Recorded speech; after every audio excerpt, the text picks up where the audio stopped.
J.K. Yadav Films present. Present by Albela Music. J.K. Yadav Films.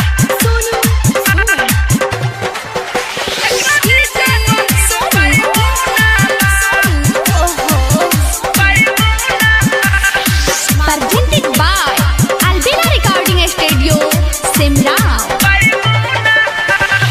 आइल बावे नाच देखे बैठल बाटे सोरी पा आइल बावे नाच देखे बैठल बाटे सोरी पा तब ही से टुकुर टुकुर ताकतावे ढोरी पा तोरे ढोली कि तोरे ढोली हटना तोरे ढोली त खाली नमूना बा एकरा नीचे गहिर कोई गुना बा तोरे ढोली त खाली नमूना बा एकरा नीचे गहिर कोई गुना बा ना मनबो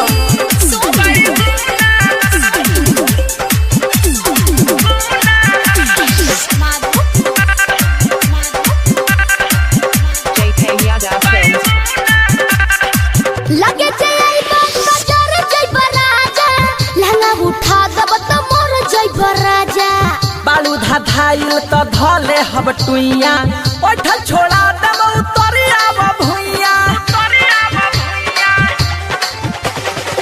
लगे जाई बात बाजार जाई बराजा लहंगा उठा दब त मोर जाई बराजा बालू धाधाइल त धले हब टुइया ओठल छोड़ा दम उतरिया भुइया बकर बकर बोला तारा चढ़ तारा मुड़ी पा बाड़ा तू बेहाया झूठे अंठ तारा छुड़ी पा ह तोरे ढोली हटा तोरा ढोली त खाली नमूना बा एकरा नीचे गहिर कोई गुना बा तोरे ढोली त खाली नमूना बा एकरा नीचे गहिर कोई गुना बा अरे कहे नहीं खबर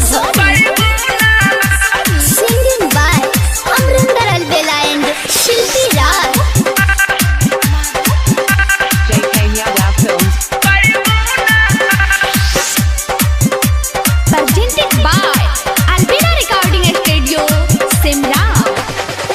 काहे न मनवा परा खेला काबू चोली में बमवा भड़क जाइबो बाबू भुअर भोजपुरिया कहे मल बालू फरजी दहिया के झर जाई सारा ये नरजी ए सुना तारू हो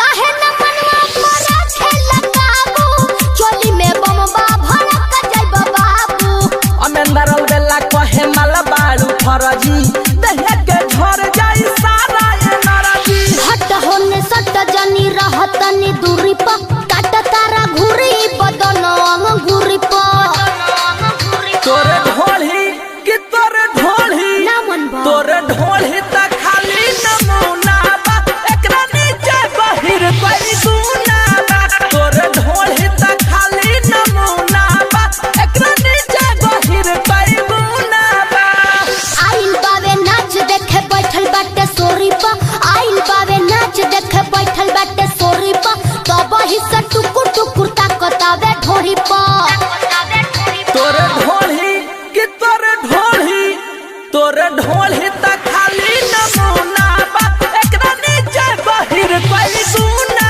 बा तोरे ढोली त खाली नमूना बा एकरा नीचे गहिर कोई गुना बा ना मनबा का हो J.K. Yadav